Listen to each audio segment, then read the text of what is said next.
There's a certain, even babies when they're born, they tend to draw upon the energy they have for a couple of days, right? And so there's an energy in little children that is quite unlike adults. You see, they can run and play, and when we get older, we lose that, whatever that is, that... they have that bread of life that Jesus talks about. Something like that. There's a word for it.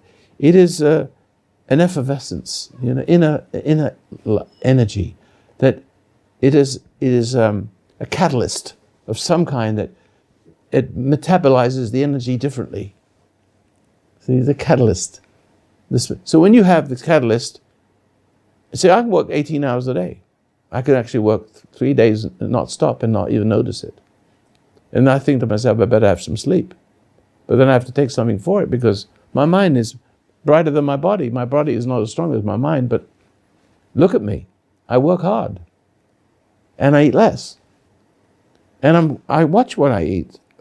I know how important it is to not indulge, because that food could serve two masters. It could serve your ego when you indulge. And when you indulge, you say, I like that, I want more. Oh, I have to tell you a little story. My wife buys me ice cream. And I like chocolate ice cream. I'm going to tell you my secret. See? And so she buys me my favorite ones. And guess what I do with them? I put one in the refrigerator, and it takes me a whole week to eat it. That's discipline. I like it, but I can do things in moderation. But it's not good for me to eat a whole one, a bite, because it's not really a natural food, is it? No. And what I eat is, you want something to eat? Can I warm something up? I take a little piece of salmon and eat it. I had my dinner already. That's about 30 seconds. I graze like picking. See, I'm not hungry now. I'll make some porridge, but that porridge is all made of raw grains, and I'll eat that. And I do very well. And it seems like the wiser I am in everything I do, the less colds I get.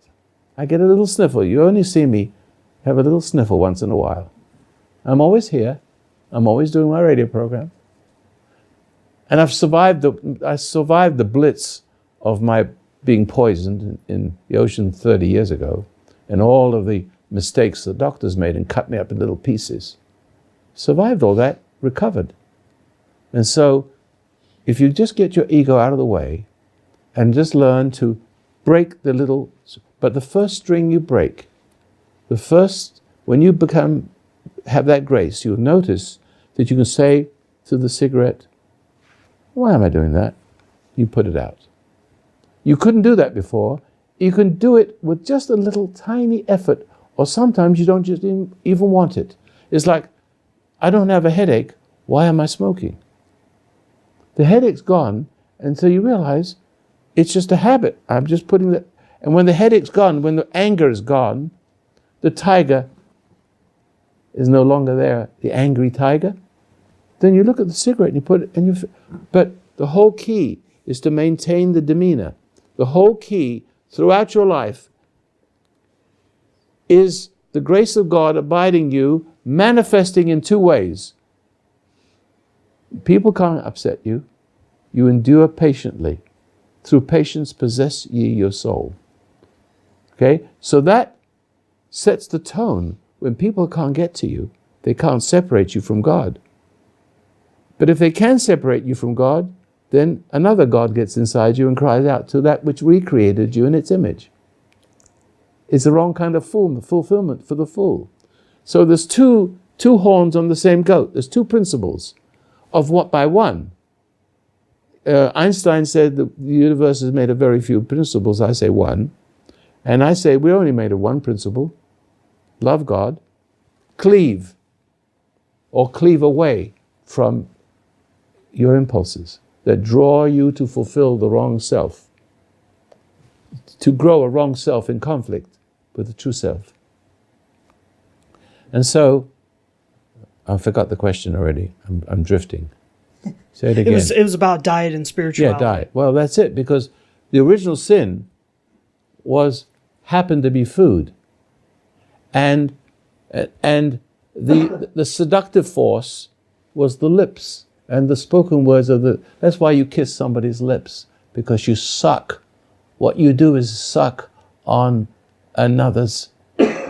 You're coming to the source of seduction is the spoken word. So that's why we're so sensitive to spoken word. That's why you could be defamed so easily and degraded. Your father, you're no good. You'll be drunk like your father. It affects us because we communicate with words. The spoken word is dominant, but language also can bring you back to the unspoken word, like Thomas Aquinas. Knowledge brings you back to the unspoken word. Can you hear the unspoken word in what I'm saying? That kissing and fondling and playing with your pussycat, and your dog, and stroking and getting feelings from everything is gross. But if you were human, listen, I can stroke the dog and say, nice little dog. I don't get a feeling. I listen to music. I believe in angels. I like that song. But it doesn't go through me. When I see people dancing to some exciting music, I say, stupid asses. Oh, the ice cream. The story of the ice cream. I almost forgot. I won't tell you what I did afterwards. Or maybe I will. But my wife is a very stubborn woman. You know that. Right. But she's intelligent. She's bright. I've kept her from the bad friends. I've kept the world from coming in, her dragging her kinds of friends into the house. I've kept her as a wife, whether she likes it or not. See? That's what I'm supposed to protect her from the world, whether she likes it or not, and not drag me into it. I've done my job. I've become stronger. And she knows she loves me, but she's still willful. See? She's unconsciously always dragging me down. She's always moving something. I said, what do I do with it? She always wants me to ask her where it is. And she gets a habit of, she doesn't like to serve. She wants me to serve her. And I don't. She punishes me by not doing things right. See? Or she'll buy something and leave it in the refrigerator for a week. I said, did you get me some cheese or whatever I wanted? Oh! But she somehow makes sure she doesn't do things right, or she buys things and waits for me to ask, and how would you like your tea? She knows how I like my tea. See? It's always, I have to ask her where things are. And this is the latest of it. Remember, you'll enjoy this. So she buys those ice creams, and she sort of tempted me. Look, try it. It's very nice, but I only eat one a week. It's been a month. I know the ice creams are there. And I know she's waiting for me to, did you get me the ice creams? She thinks I'm attached to them. And that's how she gets to me. And so she gets to me this way, hopefully, because she knows that some things can sit in another refrigerator we have for weeks, when it's old the time I get it, but I'll eat it because it's not a big deal. But this time I waited. And there's ordinary ice cream in the refrigerator and for the kids, and every now and then take a little teaspoon of that.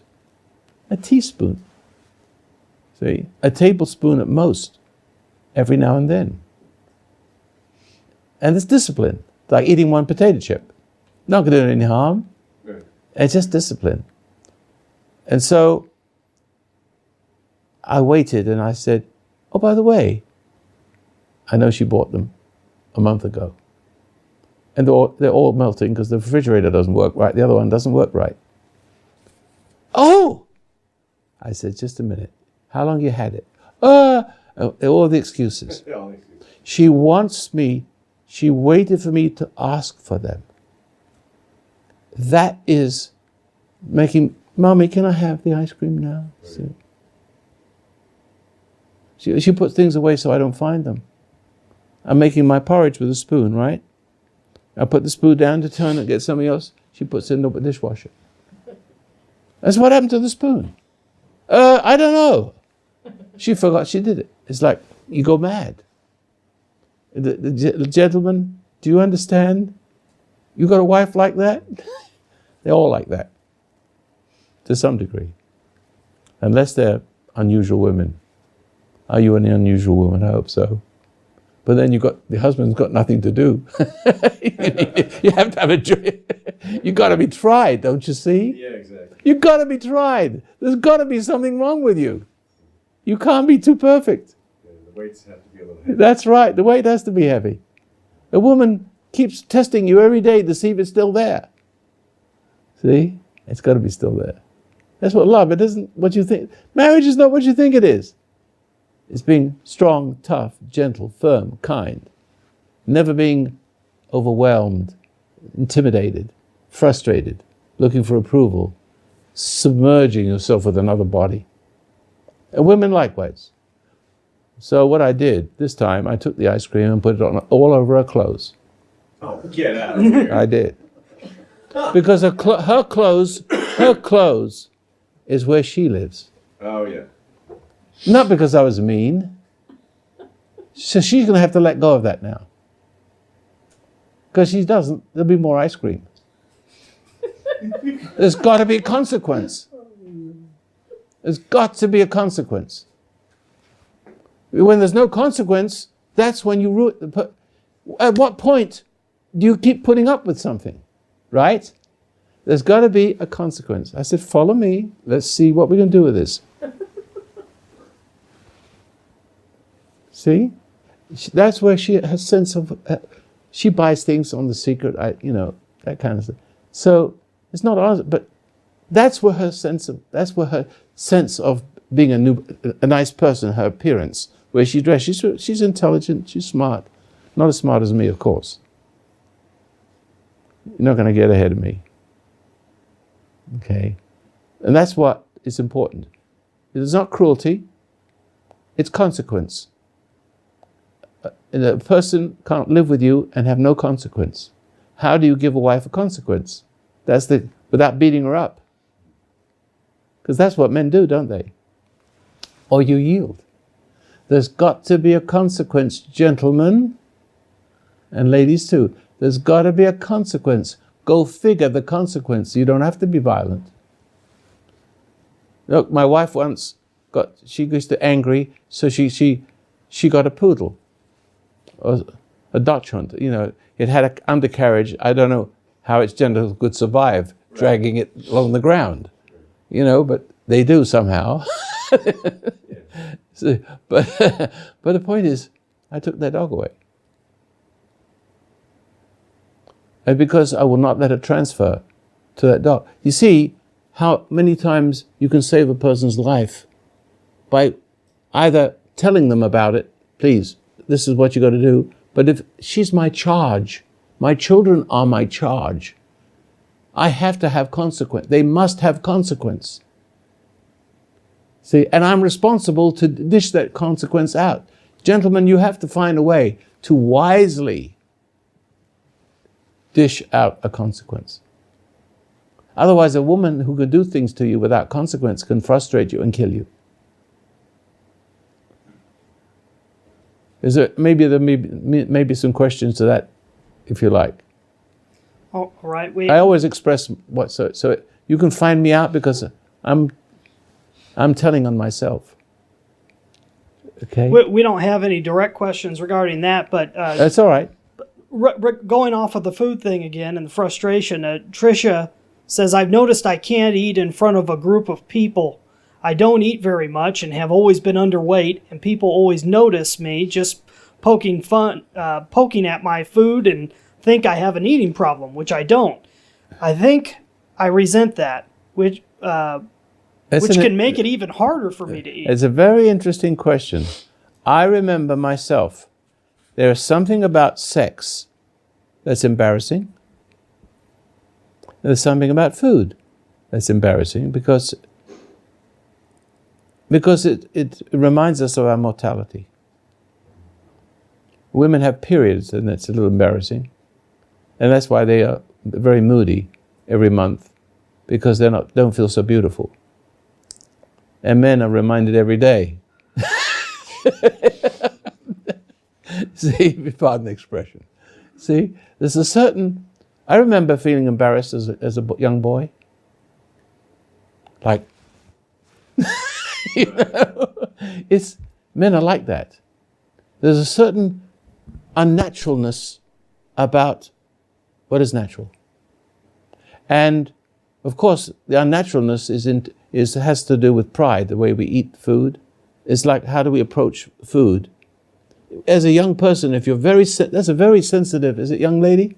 Yes. It's a very sensitive young lady, because she's aware of something about the food that it's like going to the bathroom in front of people. You don't sit and you can eat in front of people, but you don't go to the bathroom in front of people. There's something that is so. It reminds you of your earthiness. Is that right? It reminds you of your mortality, the animal part of you. And so there's something hidden in that food that she's sensitive to. Other people are not. They relish it. They dive into it. See, she needs to be aware of that. That is a certain, and not resent it. Just get past it, and she'll be okay. As long as she can recognize that that's what it is, it will pass. And it's a good thing. That will preserve the discretion she has, because she got to eat. But the trouble is, when she starts to resent it, then it becomes food becomes a repulsive thing in the presence of people. And it carries over as, why did I do that? Being angry with yourself.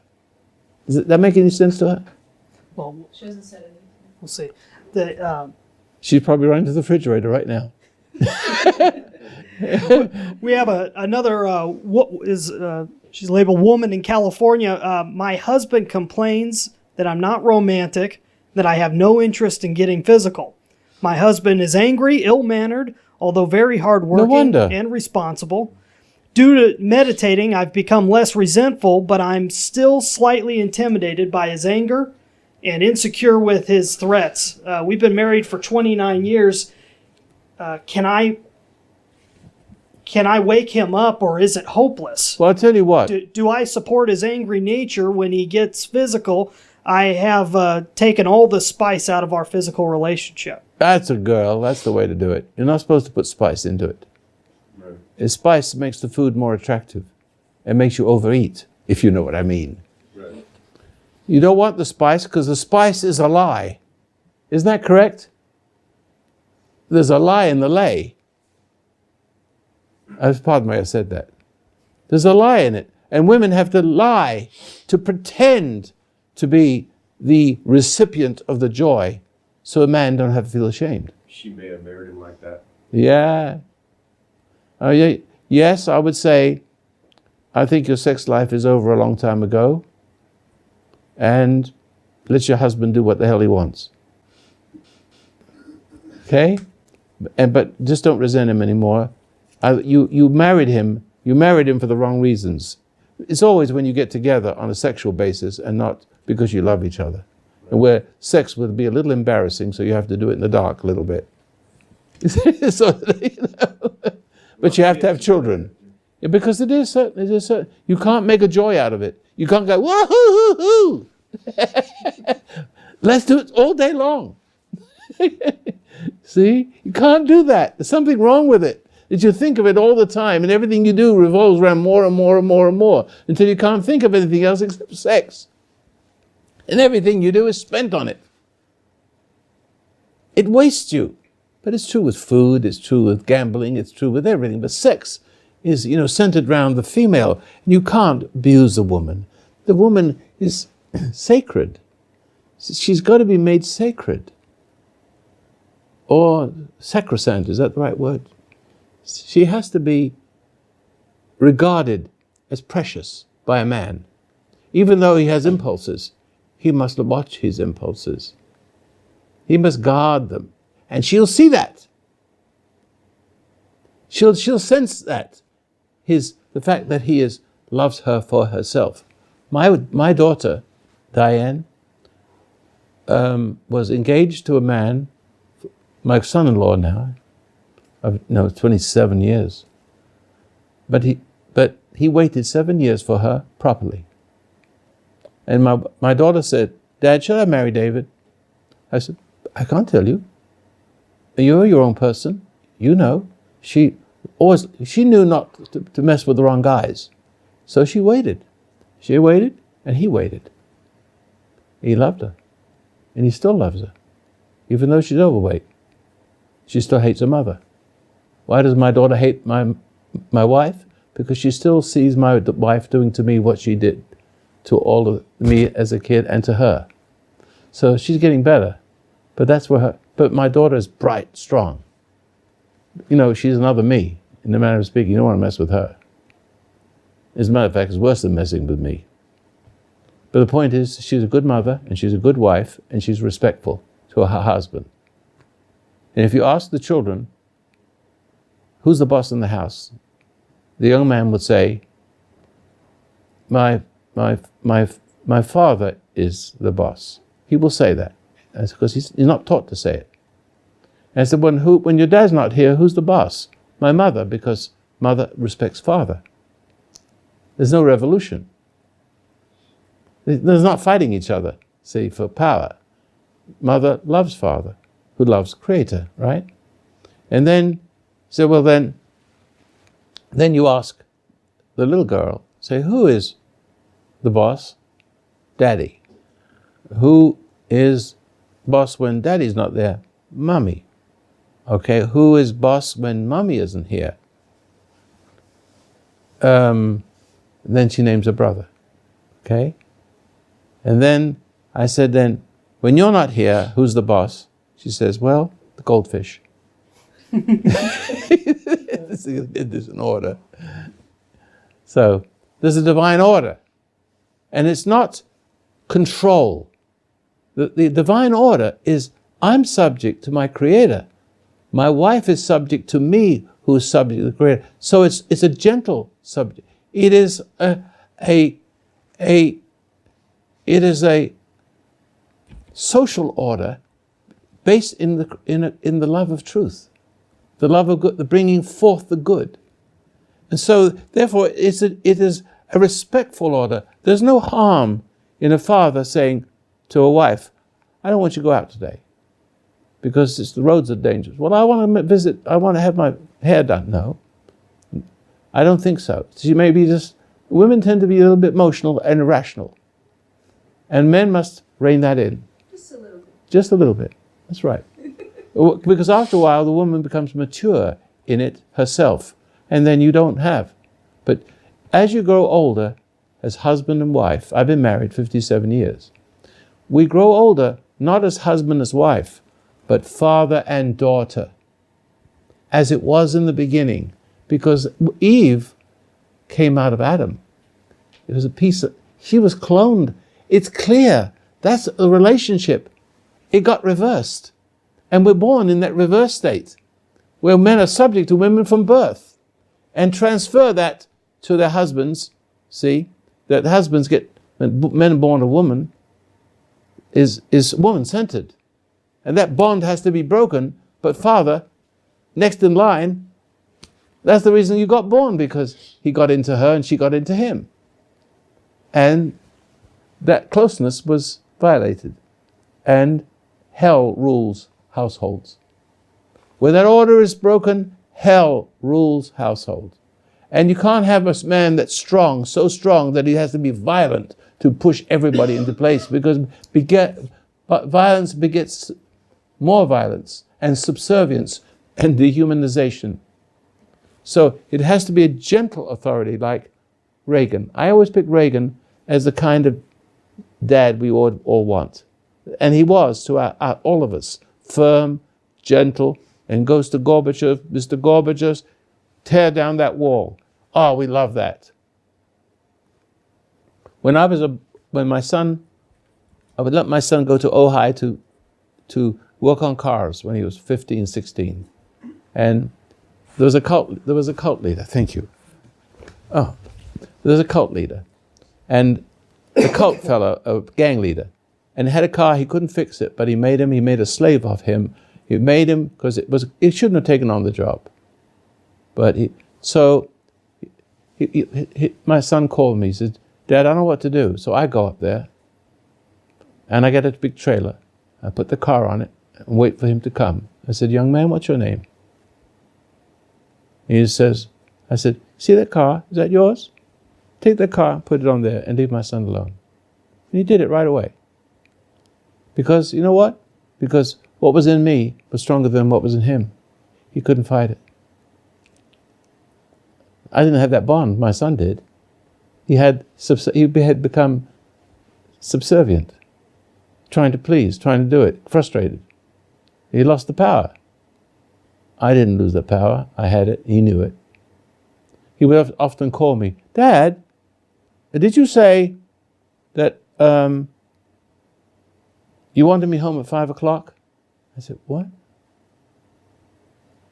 Oh yeah. Yeah, come home at 5 o'clock. You have to. Oh, thanks. Because he couldn't say no to his friends.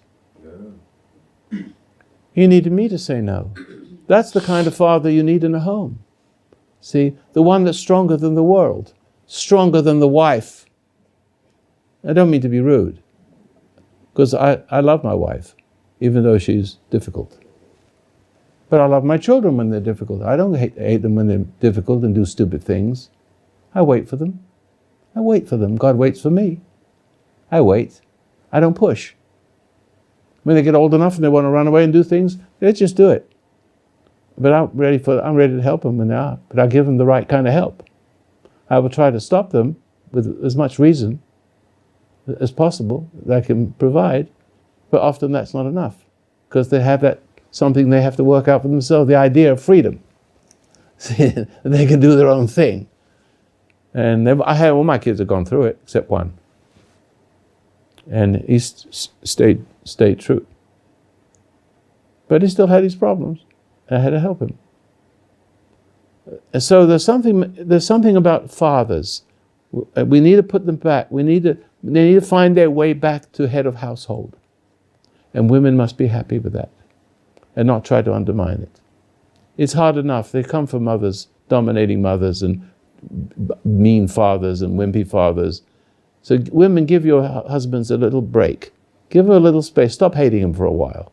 See if he doesn't recover his sensibilities. And if he doesn't recover his sensibilities, now I'm talking to that lady, if he doesn't recover his sensibilities, to hell with him. Let him go. Let him go play pornography, go play with himself, do whatever he wants. Just leave him alone, let him die. Go on with your life. If the grace in you doesn't shine to bring him, make that man ashamed of himself, a gracious woman doesn't have to do much to make a man ashamed of himself. She can't make a man, but she can graciously bear the cruelty in a way that stops him dead in his tracks. There's something about graciousness that has a power to stop the most violent person. I think we're coming to the end now. Yeah, Roy, we actually have a reply back from the same lady. She says, thank you for asking, Roy, my question. I did marry for the wrong reasons. That was my mistake. Yes. I feel like I don't know if our conflict will ever be resolved. It may not be. Or do I just hold fast and suffer through this? How does not go away? Oh, he does not go away. Okay, now, you have imagine she has children. Can she answer that question? Okay, we'll see. She has children. Because you don't want to break the idea, you don't want a divorce if you can help it. See, I would never divorce. No, she has one son, 25 years old. Yeah, but even so, I would not divorce. She might want to live separately, but stay put if she can. Because I did. It was very difficult. Difficult in the sense that, you know that there's a tendency to see virtue as weakness, to be tortured with your virtue and your loyalty, to torture a person with your loyalty because you want to be there for your children. And there's always tease so that you go crazy and run or give in. And so you look like the bad guy and the winner is the loser also, you see? So it's always good to stay your ground, because if you stayed your ground and hold fast to your marriage, especially I'm speaking to men, if you can hold your ground and stay there and let the woman suffer the frustration of not having her way, and conversely, if the man can suffer the frustration of it, and you are the bright light in a woman is just as good and as effective as it is in a man. It's even more beautiful in a woman because she has to suffer, in those circumstances. So when children have to have one member of the family who is like that, suffering the other one graciously. See that? Except you better not put ice cream on my clothes. Well, so I'm not going to live that way. I said, I don't do anything wrong to my wife. I don't do anything to deserve the thing she does, except I won't love her worshipfully. Because there's something in the woman, she admitted it. She says, I remember my grandmother like that. My grandfather didn't live with my grandmother. And I can remember my great-grandparents were broken and he was a drunk. It runs through the generations like it gallops. And the liberal left have encouraged this process like the serpent of paradise lost on the doorstep of your family, breaking it down and giving you new rules to live by, which is liberty, licentiousness. And that's where the chaos is in this country, and that's why we're no longer the great country in the world now. We're dissolving. And we have to come back to that. And I don't know. I'm just a voice crying in the wilderness. I don't know how effective I am. I'll take one more question. Okay, this one, Roy, is actually, it's a couple people have asked very similar questions. Yes. Kristen and Heidi. This is Tricia. She says, I'm 28 and have been meditating since I was 17. I've always been a scared, timid person, and my resentment towards everything makes me really exhausted. Of course. My body's even shaking a little as I'm typing, as if something doesn't want me to open up and talk about it. She's possessed. Yeah. I don't know what to say. All I need to do, I really need conversations with these people, so I'm doing my best with that conversation. But she could ask that question on my radio show. And they could find that at FHU.com, yes, people who haven't right. been there yet. Yes, that's right. Or on XM. At 10... XM radio. Yeah, it's 10 o'clock radio. West Coast time, right. Monday through Friday. But that's a difficult question to ask, to answer without a dialogue. She's responding? No. Okay. So, because there is something in her that